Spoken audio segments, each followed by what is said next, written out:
এজোপা গছত এহাল চৰাই বাস কৰিছিল।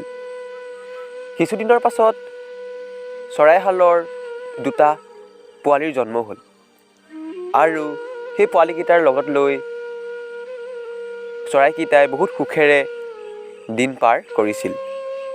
এদিন আহাৰ আনিবলৈ যাওঁতে চৰাই পোৱালিকেইটাৰ দেউতাকক চিকাৰীয়ে হত্যা কৰি পেলালে। চৰাই পোৱালিকেইটাক তাৰ মাকে বহুত কষ্ট কৰি ডাঙৰ দীঘল কৰিছিল। কিন্তু বাৰিষাৰ দিনত চৰাইজনীয়ে প্ৰায় 2 দিন ধৰি আহাৰ আনিবলৈ যাব নোৱাৰাত চৰাই পোৱালিকেইটা ভোকত বৰ কান্দিবলৈ ধৰিলে। চৰাই পোৱালিকেইটাই ভালকৈ উৰিব নোৱাৰাৰ বাবে মাকে সিহঁতক এৰি যাবলৈও ভয় কৰিছিল। কিন্তু চৰাই পোৱালিকেইটাৰ ভোক বৰ জোৰকৈ লগাৰ বাবে পোৱালিকেইটাই বৰ কান্দিবলৈ ধৰিলে।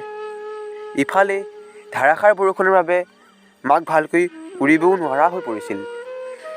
তথাপিও উপায় নাপাই মাকে আহাৰ বিচাৰি গ'ল আৰু অৱশেষত চৰাই পোৱালিকেইটালৈ মাকে আহাৰ আনিবলৈ সক্ষম হ'ল।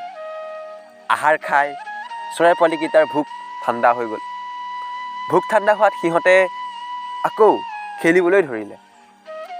ইয়াৰ পৰা আমি ইয়াকে শিক্ষা পালোঁ যে সংসাৰত মাকৰ মমতাৰ বাহিৰে আন একো নাই। যিমানে বিপদ নহওক কিয় মাকে নিজৰ ল'ৰা বা ছোৱালীজনীক সেই বিপদটোৰ পৰা যিমান পাৰে সিমান বচোৱাৰ চেষ্টা কৰে। আমি কেতিয়াও সেইকাৰণে বা অন্য কিছু কাৰণেও মাক কেতিয়াও অৱহেলিত কৰিব নালাগে।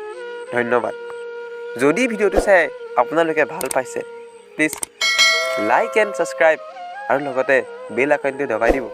পাৰিলে শ্বেয়াৰ কৰিব। ধন্যবাদ।